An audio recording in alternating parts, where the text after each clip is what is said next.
Welcome to Founders Club, the show for real estate entrepreneurs. Welcome to another episode of Founders Club. Today I'm going to be interviewing Greg Reid. He's the author of 78 books printed in 45 languages. These are all the people saying all the reasons why I'll never be an author and I'll never make it in today's society. He's also the author of the epic book 3 Feet from Gold, which is the sequel to Napoleon Hill's personal development Bible, Think and Grow Rich. Rich is the enemy of wealth. Including the 50 people that are worth over $100 million each that he got to interview recently and all of the takeaways that he's learned. Every single thing I've ever written about wealth and prosperity, I was wrong. Looking forward to getting started. If you like it, make sure you subscribe to the show, give us a like, give us a comment, and we'll see you in a second. Let's jump right in. You ready for action? Let's do this. Let's do this. You just gave us a really cool tour around the place here, and it kind of ended with you showing us your wall of fame. And one of the things that caught my eye over there was your letter from the Napoleon Hill Foundation from when you were basically appointed as the person to carry the torch for Think and Grow Rich into the new chapter. And I just want to start by kind of how did that happen? Well, I'll give a little bit backstory, I guess, so to speak. So in 1908, Napoleon Hill had access to the richest man in the world, Andrew Carnegie, and he set him on a journey to meet all of his friends to write the Bible of Personal Development, Think and Grow Rich. Well, Napoleon Hill was just a young guy. He says, why are they going to meet with me? I'm nobody. And basically, Carnegie wrote him a letter of introduction, and that set him on his entire journey.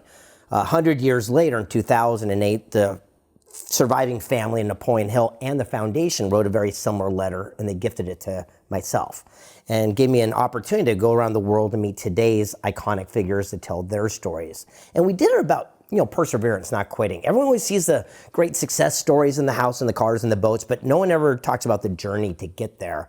And that's what our projects were based on. So how did you feel when you got that letter? Woo! Did not suck, right? Yeah. And what was really neat about it is also honoring the legacy of Napoleon Hill. And I think that it came to be because a lot of other people might say, look at me, how great we are, and we're doing this stuff with Think and Grow Rich. Where Sharon Lecter and I did the opposite. We said it's all about Napoleon Hill. It's all about the foundation. It's all about the legacy and the teachings. Let's put a spotlight on today's top thought leaders, and we just happen to be blessed to be along the journey. And we did it in that order. And I think that's why it had such great success. Yeah, it was very impressive. Very cool that you were chosen for something like that. I can't even imagine how that felt. From that came your book, 3 Feet from Gold. That's right. First and one. The tagline or subline or whatever you want to call it was turning your obstacles into opportunities. So what does that mean?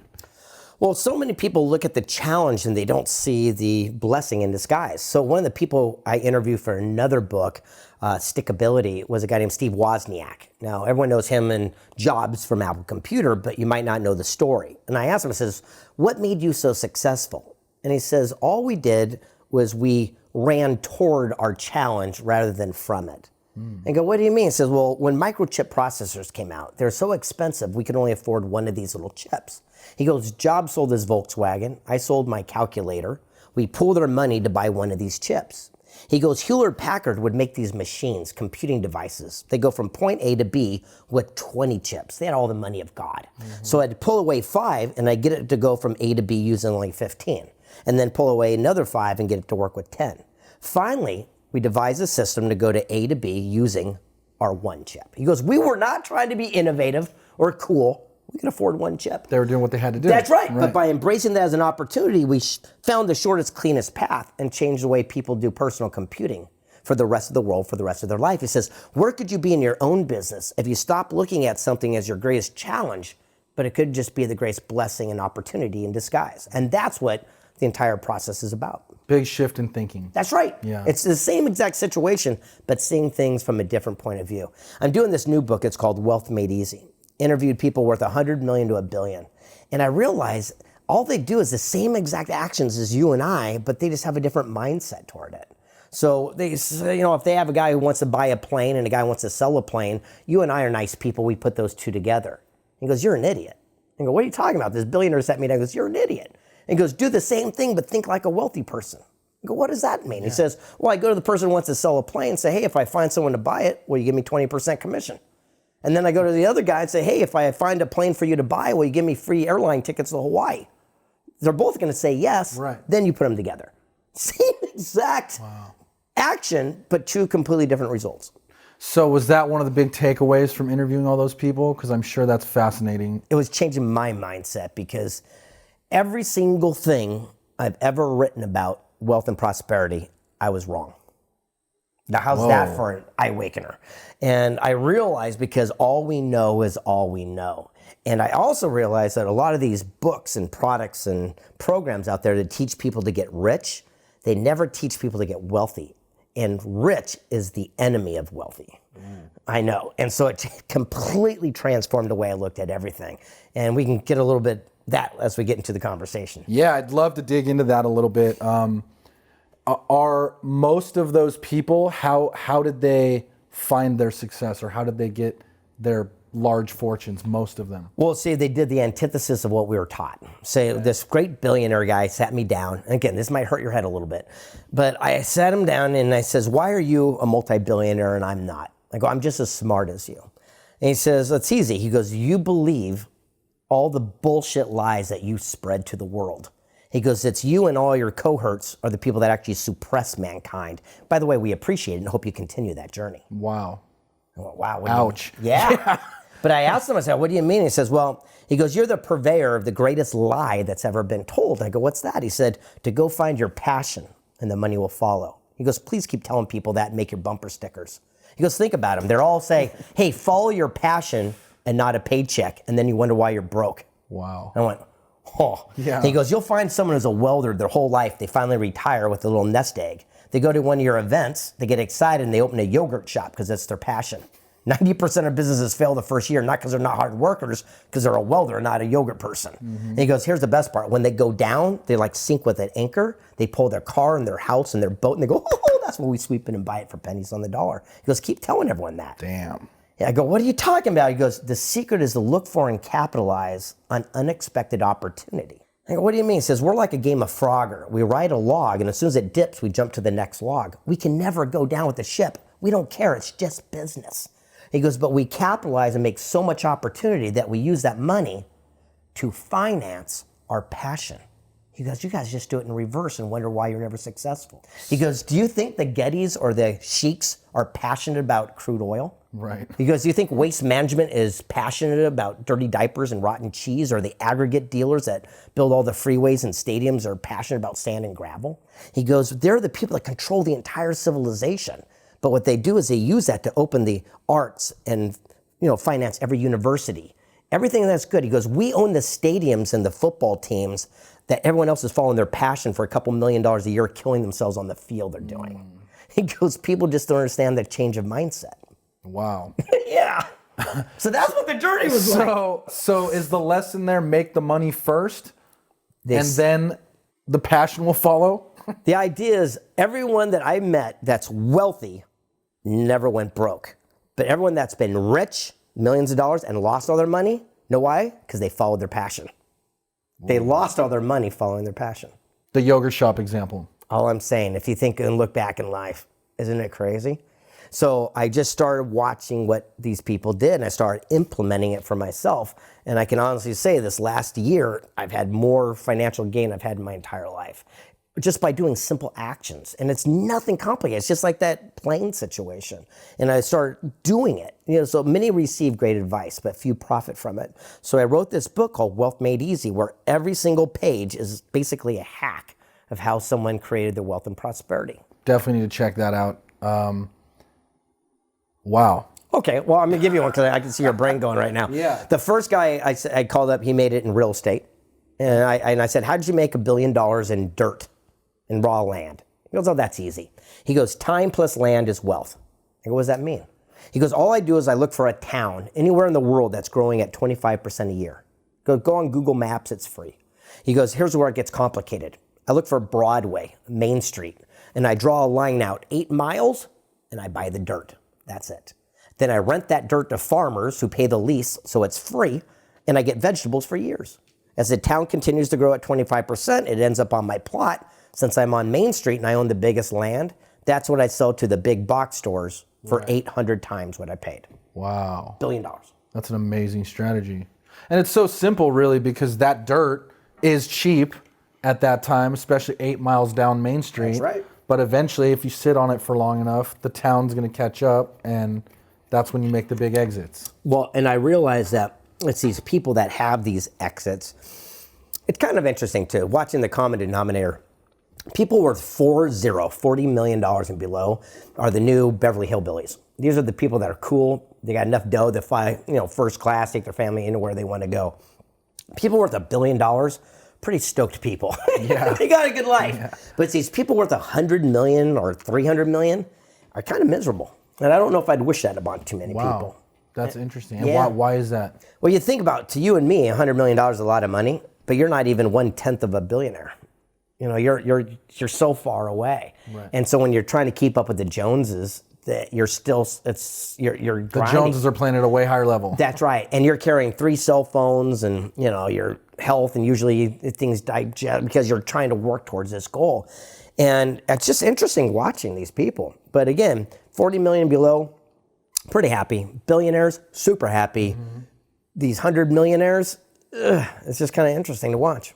Yeah, who would think with $100 million that you'd be unhappy?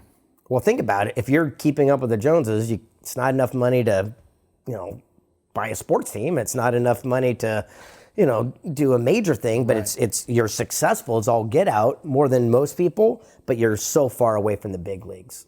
Yeah, it's funny. I interviewed Mike Ferry, and he told a story about how he bought his first yacht, and it was I think an 80 or 70 or 80 foot yacht, and he pulled it into the marina, and he was like, everyone I was parked next to had 100, 150, 200 right. foot yacht, and I felt like a turd because I rolled in on my 80 foot yacht, and I was the small guy in the big pond. And it's all perception. Right. So at the end of the day, the people that feel the wealthiest, now this is going to be really weird for you, are the people with a very solid modicum of debt in a job. And I'll give you an example. If you had a $200,000 a year job and you were just promoted, and they gave you a company Mercedes, and you're wearing your Rolex watch, and you're driving to work, and you live in $1 million house that you're leveraged to the hilt, you feel pretty successful. You're wearing your suit, you're in your brand new car, the idea of success is pretty strong. So it's all an illusion. Right. You're living it. Interesting, right? Right. Yeah. Very cool. But that's just that project. How many of those super wealthy people, and this is just something that I'm curious about, have work-life balance? None. So the billionaires, 100%, right? And the people, again, had a quick exit, things of this nature. But the people that I've found, I'm not saying everybody, by the way. Again, I'm only interviewed 50 of them. Right. But the people worth the hundreds of millions, look, again, they're grinding. They're still working because they want to hit this other number. So they're controlling things as much as possible to make it happen. Like I said, they got 3, 4 cell phones and 18 assistants, and they're working. They're grinding to hit that magic number, which is awesome. By the way, it also gives them a feeling of fulfillment. So I think it's amazing because they're working towards what gives them pleasure. They're building it. Yeah, they're working towards their pleasure. I'm just saying for myself, I like to take a nap once in a while. Have to work as hard.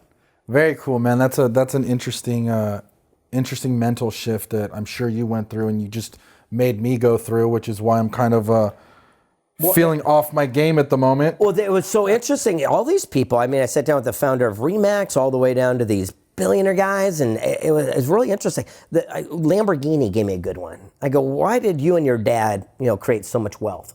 And he says, it's a really simple process. All you got to do is create a product, good, or service that people will save their money to happily hand it to you. Mm-hmm. I go, what do you mean? He goes, no one's going to save their money to buy your book or go to your seminar, but people cash in their 401k to drive our car.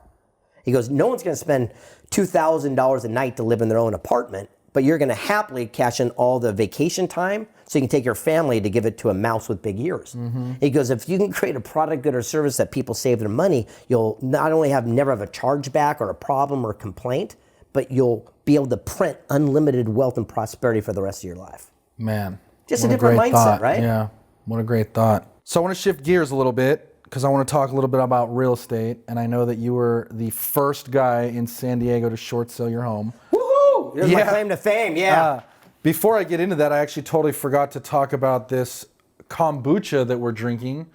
Normally, we have a cocktail or a beer on the show, but Greg is 31 years sober. That's so right. Very, very excited for you on that, and I wanted to be respectful and bring your favorite drink, which is, or one of them, which is kombucha. Yeah, it's kind of interesting. It's just a probiotic that you put into your stomach, so it mixes in with the bad stuff and does good. I know, it tastes like dirty feet. I know, the first time you ever try it. Tastes a little bit like vinegar juice. Vinegar juice, dirty feet. With watermelon it's flavoring. It's good for you, though. So what's the story behind this stuff? Well, the whole idea, like I just said, it's a probiotic. Yeah, a lot of people take antibiotics and things of this nature. So this is putting the good stuff in your circulatory system so it can help digest and get stuff out. So that's the whole idea. Well, here's to more good stuff in your body. Back to the short sale thing. Tell me about, when was that, and tell me about how that went down, because I'm sure must have been really hard for you at the time. It was interesting, but I don't know how difficult it was, because I wanted to see the opportunity. Again, many receive good advice. Many people give golden opportunities, but not everyone takes advantage of it. So in 1908, when Napoleon Hill was given that letter by Carnegie to travel the world to meet all these amazing people, he was never paid a penny. He had to work for free for 20 years to write the first ever formula for success. And when the Napoleon Hill Foundation tapped me, they thought it'd be appropriate to pay me that same wage. So I got nothing. Naturally, so I literally short sold my house because it was in 2007. It was other economic collapse. I voluntarily repoed my 2 Mercedes. I sold my Rolex watch. I went all in. And for years, I traveled around the world to meet iconic figures to tell their stories about not quitting before the miracle came to life. And from there, created 3 Feet from Gold and became a phenomenon. Sharon Lecter, who wrote Rich Dad, Poor Dad, and I came together, and it was absolutely unbelievable. And that book became the only book in history that I know of that Barnes & Noble published themselves, and became just kind of a juggernaut in 45 different languages. Still to this day? It's the only one so. I don't know if they ever have, Very cool. Isn't that interesting? And that way that came to be is one of the people we interviewed was Jack Mates. Do you know him, by the way? You don't know Jack. So Jack Mates, he started a company called Velcro USA. Everyone knows Velcro, right? Yep. And I said, how did you sell 5 billion people Velcro? He goes, I never did. I just sold 5 people. The head of automotive, head of aerospace, the head of fashion. They found the application. He said, stop trying to hawk all your stuff in the back of your trunk. Right. And we realized who's got a bigger email list, me or Barnes & Noble. Right. So by collaboration and coming together, we didn't take an advance. We just split the profits, and we did a joint venture deal, first one ever. Every time you go to the store, you'll always find my book there. Such a good lesson on partnering, because it's so true.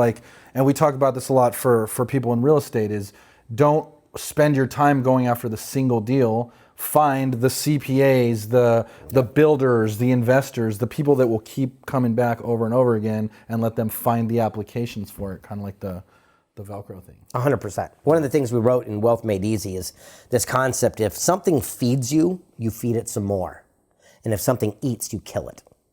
It's a simple mentality, but if you look in your life and go, look, is this feeding me some way? Financially, spiritually, relationship, something, then feed it some more because it's feeding you. But if something's eating and it's gnawing over here, you got to kill it and get rid of it. And the moment we have that aha, we start eliminating this thing, you'll notice that all the drama dissipates and goes take away. the emotion out of it, right? That's right. I think that's a hard thing for people to kill it, but I think if you take the emotions out of it and look at it like a billionaire, there's no emotion. It's just feeding me, not feeding me. It's in or it's out. Okay, a person who just left, Mark Anthony Bates.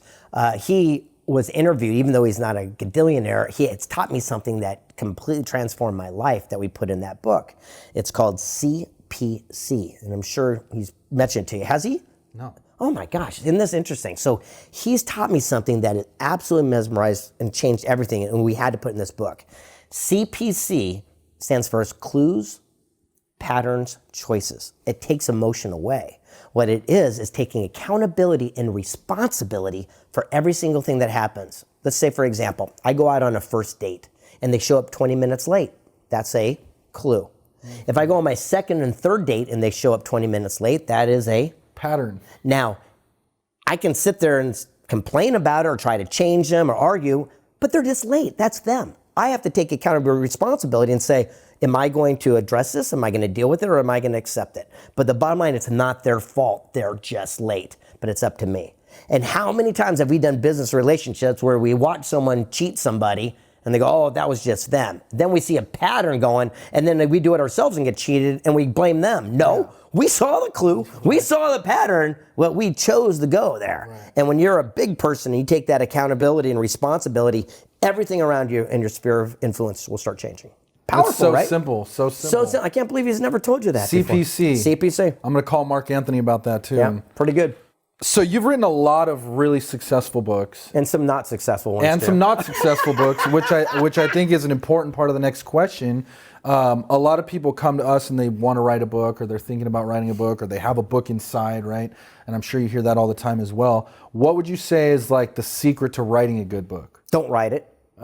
They're pretty easy. I have ghostwriters and editors. Look, this is like there's no Santa Claus, okay? But a author is the person whose name goes on the book, and a writer is the person who wrote the book. So all my biggest best-selling books, I never touched them. So what I did is I have the greatest ghostwriters and editors to breathe them to life. This Wealth Made Easy book, there's a publishing company called Graf.Let Hill, one of the biggest ones. Yep. Well, the former publisher is the guy who actually wrote the book for me. So he went with me as I interviewed these people and then took the digestible little nuggets and wrote them into book form.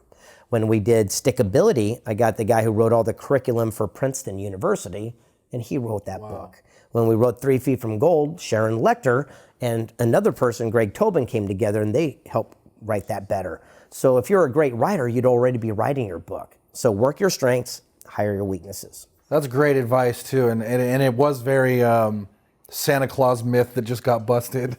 Because okay, wait. It totally makes sense. Did Katy Perry, okay, you hear her song, Firework. She didn't write the song. Exactly. She's the author. And guess what? Tom Cruise didn't write Mission Impossible, but he's the star of it. And I think that's a key thing to just being a good entrepreneur is you don't need to do everything. If you want to write a book, you can pull the strings and you can help and do the interviews, right? But then have someone actually do the writing that is like the high level writing. Work your strengths, hire weaknesses.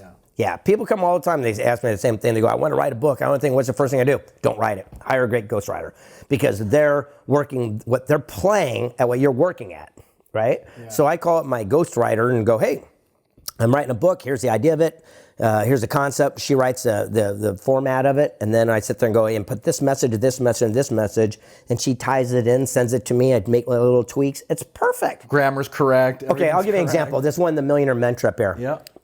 That first page, it says, a boy walks outside, sees a businessman pull up in a shiny car and says, you must be rich. That's it. Now, my ghostwriter took that and said, it was a glorious Sunday afternoon when a young Brad took his dog outside to meet the new day. As his mentor pulled up in a brand new Mercedes, glistening in the sunlight, the window rolls down and said, you must be that young boy I'm here. Right? So that's, they work their strengths. They paint the better picture. What do you know? Because they're the artists. Exactly. Yeah. If you're thinking about writing a book, don't write it.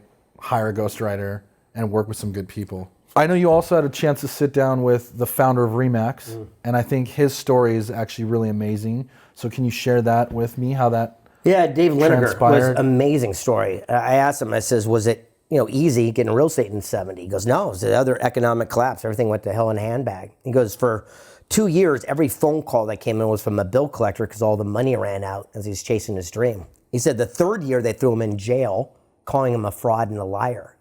I said, what'd you do? He says, well, I took my attitude from trying to prove everyone else around me wrong to just prove myself right. Because I knew I wasn't what they were making me out to be. He said, I had the courage to pick up the phone and call those bill collectors before they could call me each month. And said, look, I'll be honest. All the money's gone. I don't got 50 grand, but I got 50 bucks. I'll send it to you with a promise. I'm not going to quit. Don't give up on me. He says, I called every bill collector every month until the 4th year someone bought the first business, which went on to become Remax Real Estate. And he says, look, I'm nothing, but how many people's lives were changed because we wouldn't quit? Yeah. And how do we know someone watching this right now isn't about to give up on their own dream because Visa was calling them this morning? Yeah. The key is to not let other people tell you what you can and cannot do. How did he handle that weight? Because that's got to be a lot of weight on your shoulders with the bill collectors calling and the... Yeah, there's a thing, the difference between the belief and the knowing. And he knew he was onto something. People always ask me all the time, says, how do I know when to quit and when not to quit? When you know. You just know. Right. Yaya Ling, the music composer, conductor here in San Diego, he said when he was a kid, the parents would give him a basketball and he'd set it down and go to the piano. And same thing of football. And the next thing I go, why? And he goes, I knew. I go, what's that mean? He goes, I knew I was supposed to be playing, even though this other thing was more entertaining for me. And he says, sometimes you just have to follow the knowing more than your hope, wish, or belief. And that's where things start melding and falling into place. Very cool thought. This interview is going a different way than you thought it would be. Yeah, totally. It's interesting. I got the yellow pad here with all these questions, and we haven't talked about. I haven't talked about most of them, but I know I love it. It's just great advice, and I appreciate the candidness of all the answers that you're giving. I think there's a lot of lessons that we're well, I'm learning them too. Taking. And I think that's what is missing in today's world. All these gurus are out there saying, look at me, look at me, look at me. I'm the opposite guy. I'm going, I'm learning. Come with me on this journey so they can learn it as I'm learning too. Yeah. I will tell you what's sad is I brought probably 15 people with me along the journey when I was writing Wealth Made Easy, and very few people have capitalized on the lessons that we've learned. And I realized, again, and I said it 5 times before, many receive great advice, but few profit from it. And I think that's the only thing that's different between yourself and Sam. And the thing that's different between a lot of organizations is that you guys knew in your heart of hearts you were doing something. You didn't let someone else talk you out of it. But more importantly, you didn't give up, 3 feet from your own goal. Yeah. No, it's true. And especially when I think back to like the beginning when we first started the company, and it was a different model at the time, and people unheard of. Everyone was like, you guys are crazy, it's not sustainable, you're not gonna be able to do it, and da. And we just kept going, one agent at a time, and just kept growing it and kept believing in it, and took the action, to your point. That's right. to keep going. And what's really interesting is you also focus on the power of residual. And that's one of the things that these wealthy people do. It's the power of doing the job once and getting paid over and over. Everyone's looking for this one hit, and they're doing transactional sales, and they're wondering why they never get anywhere. And every single person I ever met that was wealthy didn't focus on transactional sales. They focused on creating a movement or something completely out of the box. Yeah. Got to get those residual streams going. 100%. Okay, this is another one that's going to be a little bit weird. What if, this is strange, okay? What if God in the universe gave us 100% of every single thing we ever hoped or prayed for, but we didn't like the packaging, so we sent it away? So if we sat there and said, God, I need $100. Please, Lord, I need $100. $100. And a guy pulls up in front of the house with a pickup truck, and it's full of aluminum cans. He goes, here, take these off my hands. It's worth $100. We go, get those stinky things out. Well, I hoped and prayed for it. It was delivered. I didn't like the packaging, so I sent it away. What does that tell the universe next time I ask or pray for something? So the whole idea is I start being very careful of what I ask for. There's a great quote, be careful what you ask for, you might just get it. Right. Well, what if everything we ask for we get? We just have to be aware of it. How many times we ask for that perfect spouse or relationship, and someone comes up and goes, oh, I don't like their toenails, so we send them away. And at the end of the day, that is exactly the person that was destined to be with. So now my mind's opened up that everything I ask for is actually given to me. I just have to be aware and tuned to what it might not be the way I expect it to be. So true. Sometimes it's just hidden. You just got to dust it off a little bit. And sometimes it's right in your face. I'll give you an example. I'm not a network marketing guy my whole life. And you know how many people have tried to get me in network marketing? And I always said, no, packaging. I hate the packaging. Packaging. A year ago, one came along. I like this little gel. I did it. And now they give me a wheelbarrow full of, residual, and I do quite well, and I love it, and it's fantastic, and it makes an impact on people. But I look back and go, how many things have I said no to? How many millions of dollars have I literally said no to only because I didn't like the package? You didn't want to be salesy, or you didn't want to talk to your friends. Like right, exactly. Yeah. Very cool. And one of the interviews that you did that I thought was always really cool was your Evander Holyfield interview. And you're going old school. You're going 10, 11 years ago stuff, man. I'm taking it back.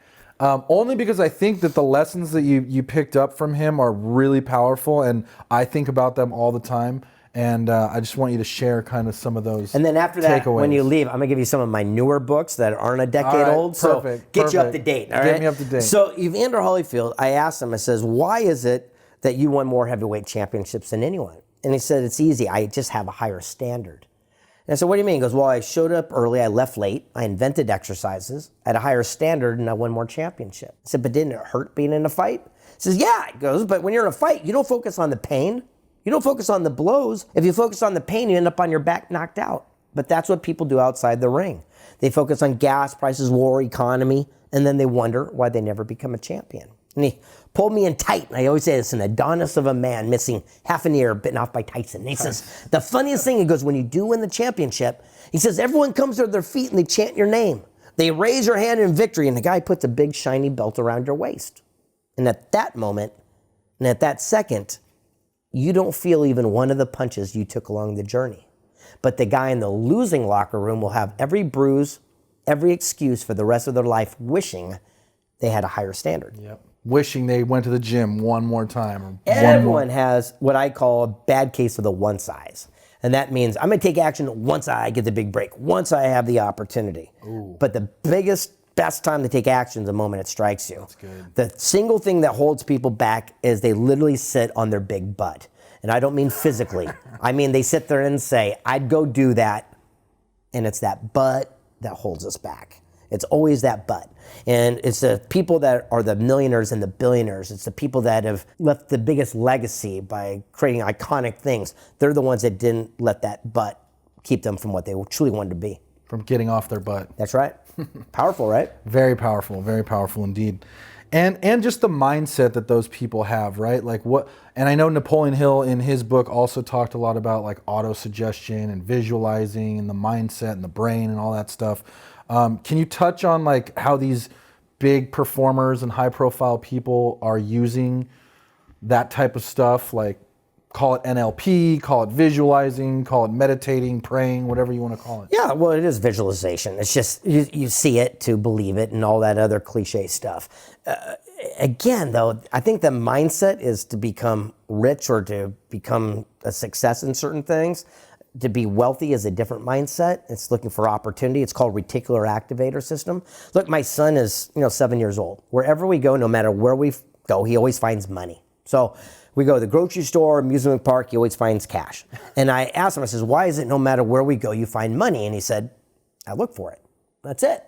That's what he's looking for. So the whole idea is, what is it that we are seeking? Like Rumi said, whatever you seek is seeking you. Just make sure that you open up your minds to see exactly what you're ready for. By the way, that was a good one. Yeah, that was a good one. No, that's it's so true, because like it's the same thing with the car. When you get the new car, all of a sudden you see that car everywhere. And when you're looking for money all the time, all of a sudden you see the money all the time. Same thing with the opportunities or finding real estate deals. If you're turning it on and just looking for those all the time and then thinking about it and then taking the action to get off your butt and capitalize on it, that's where the wins start happening. Correct. And always looking for opportunity. Like you and I were talking before this, and I'm saying, hey, if you see any multifamily home deals come up, let me know. Yep. I'm always throwing it out there, and then all of a sudden, people are shocked and amazed that opportunities come me. No, I'm asking, I'm throwing it out there, I'm putting it out there. Look, I'm a single guy. So I'm looking for this perfect companion. By the way, my name's Greg Reid. I'm a single guy. Okay. You can find them online at.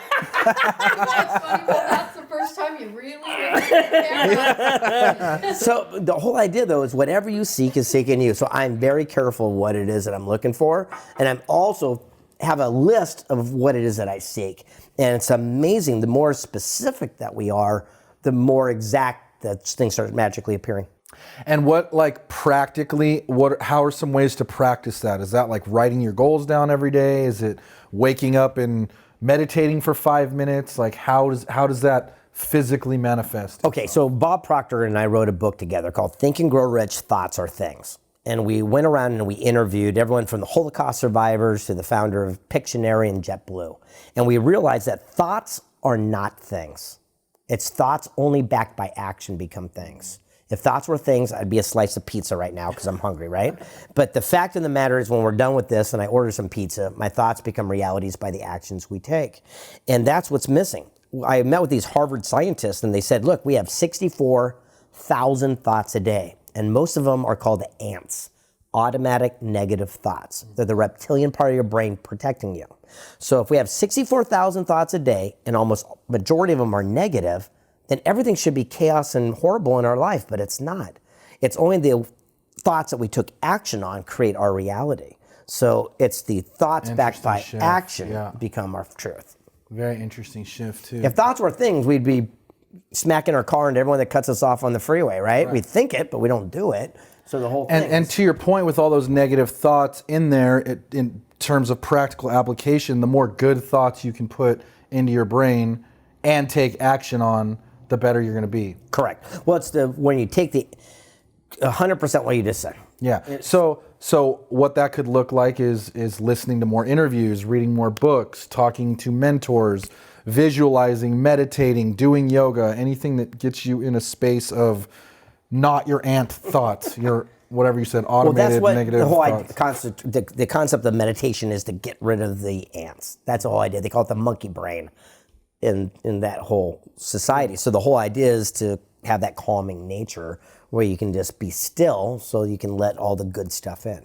I like that a lot. I do that in the sauna. I sit in the sauna and it's just so hot that I almost can't think of anything except the stuff that I want to think about. Nice. So yeah, so it's different for everyone, I'm sure. What are you investing in these days? Everything. So right now, everything from cryptocurrency, real estate, you name it. You're still hot on cryptocurrency. I still am. It's interesting. I opened up a little account for my son, and I looked at today as $8,500 in it. No big deal, but I figure by the time he's old enough to cash that in, either be a millionaire or be broke. But either way, he's got some dough in there. It's a nice little pad for sure. Yeah, he's got something going on there, so it's kind of fun to watch. And then I do some of my own investing on the side as well. Cool. And then real estate, businesses. Everything. So the whole idea is I believe in investing in myself is my number one answer to that. So people don't understand this. They see me as an author, but that's only one thing. I run 7 corporations. And so authorship is only one umbrella of one of the corporations. And, Secret Knock is under that umbrella, but that's not even what I do. I also own a film company. We got our first major feature film coming out in June, nationwide in all the theaters. Then another one, I own a pharmaceutical company, and then another one, I own another company. So it's juggling all those different things. And I think you just said something really powerful there is I invest in myself. Because a lot of people think they're investing because they put money in a IRA or in a mutual fund, but really you have no control over that. You really are just kind of like giving it to someone and hoping that they can make it grow. Whereas investing in your own businesses or investing in real estate assets that you have control over, I think that's where the biggest gains are going to happen. I agree. And part of that, now this kind of gets a little woo-y or whatever, because I'm on the Discovery Channel, so I'm working through it myself. Yeah. I'm also realizing investing in myself is by the experiences and things of living. So many people are saving, these millionaires and billionaire guys are saving those money to just leave it behind. Mm-hmm. And I'm like going, wow, that's not much fun. That's whatever, that might float the boat. But I'm going, wow, it'd be kind of cool to enjoy some of that. So even people that I'm very close to, my family members, they're millionaires, but they're not making any more money. So they're holding on to it like that bar of soap, holding it. And so they don't travel as much, or they don't do investments, or they're not living. Mm-hmm. And for myself, I'm an income producing machine. Right. So therefore, I might not have this giant nest egg right now that I'm still working on, but I got to tell you, I've climbed the mountains and swam with sharks and ran with bulls and lived the life, and I'm going all out. And I'll tell you one thing, I'm not going to leave anything in the tank whatsoever. And if some money is left over, I'll give it to my kid, but if not, I'm probably going to go to charity anyway. So the whole idea is to actually enjoy my life rather than just focus on holding back. Yeah. And put it in things that you have the control over to make the moves. 100%. So you got to do something for a residual opportunity. So the whole idea is that it constantly feeds you, so then you can live the life that you want to live. Yeah. That's it. And a really key thought from that is no one ever got rich saving money. And to your point, everyone's trying to save money. And the real way to advance is to focus on making more money. It's not about saving money. It's about making more money. Circulating. You're an income producing machine. That's it. I am a shark. Every single day, I'm not a big Grant Cardone guy, but I love that whole concept of who's got my money. Because someone out there, if you have that idea of how can I do some income producing activity and knowing the difference between it. So many people sit there and spend their time on Facebook and Instagram and things of this nature, and then they wonder why they're not making money.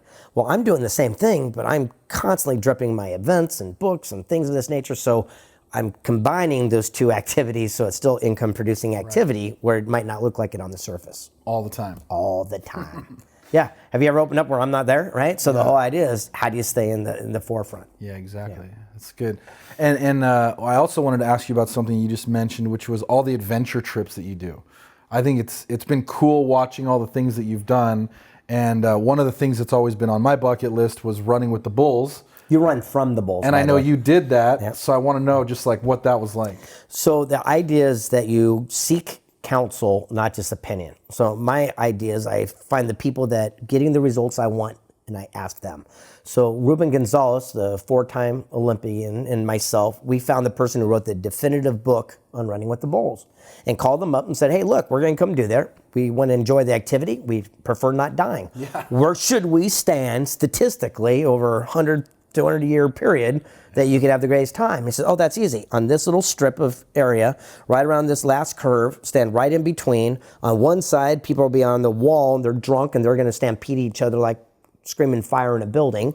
Over here is the bulls, stand right between them. You can have a great little open path. That's what we did, and we got to enjoy it. And the whole idea is that that's what I do differently. You found the one safe spot. When I climbed Mount Kilimanjaro, I didn't ask some dope-smoking surfer to take me up the mountain. I found the Sherpa that had climbed it 900 times. Where they put their boot print, I put my boot print. I follow the successful actions of others. Such a powerful lesson. Easy. Yeah. And on a topic I wasn't even expecting to get a powerful lesson. You know what I mean? And just seeking counsel of people that have done what you want to do is probably one of the best pieces of advice we've ever gotten as well. Well, 100%. And it's really interesting. The guy who taught me that was John Schwartz, the gentleman who had created string theory.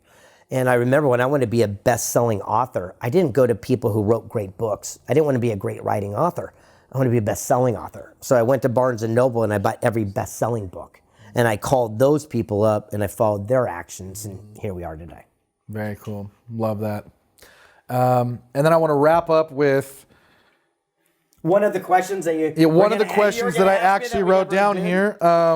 No, I know that you travel with your son Colt a lot, and you bring him up on stage, and I think that's really cool. I got 2 young boys as well, and that's something that I'm looking forward to doing as they get older.